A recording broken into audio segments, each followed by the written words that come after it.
السلام عليكم. خلينا ان انتوا زي ما بتقولوا ان مرت ابراهيم شيكا تاجرت فيه في حياته وفي مماته. طيب وهي الحاجات دي مثلا يعني سواء كانت هي فعلا عملت كده او عملت غير كده فده حسابها عند ربنا، وما يعلم القلوب الا الله. فان كانت هي فعلا صح عملت الكلام ده حبا في زوجها فربنا هيكرمها في الدنيا وفي الاخرة، وان كانت عملت غير ذلك فبرضه ربنا هيجازيها. فمش كل واحد منكم يطلع يتكلم ويقول لك اصلها كلت ورث اخواته او مش عايزه تدي امه فلوس.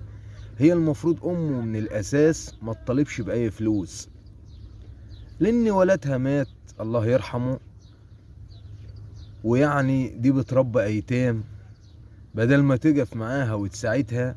وهي اذا كانت الست مرت ابراهيم شيكا فعلا الدنيا ربنا نعم عليها، فهي حابة ان هي مثلا تدي امه فلوس برضو، يعني دي حاجة برضو طبعا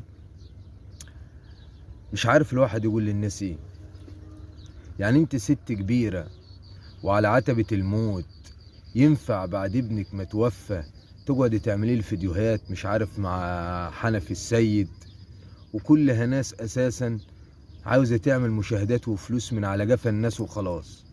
فالمفروض انت ابنك توفى، ولو في حاجة الكلام ده تبقى بينك ما بين مرات ابنك. وبعدين انت مش قاعدة مستنية انك بعد ابنك ما يموت تتكلم وتقول انا عايزة فلوس.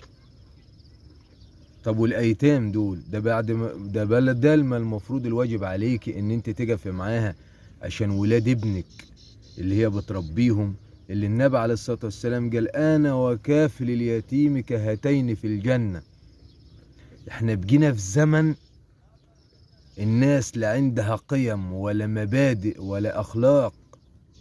الناس ما بقتش عارفة حاجة، كل اهم حاجة الناس عندها لغة الفلوس، وعمر الفلوس ما بتعمل ناس ولا بتعمل اصول ولا بتعمل اي حاجة خالص.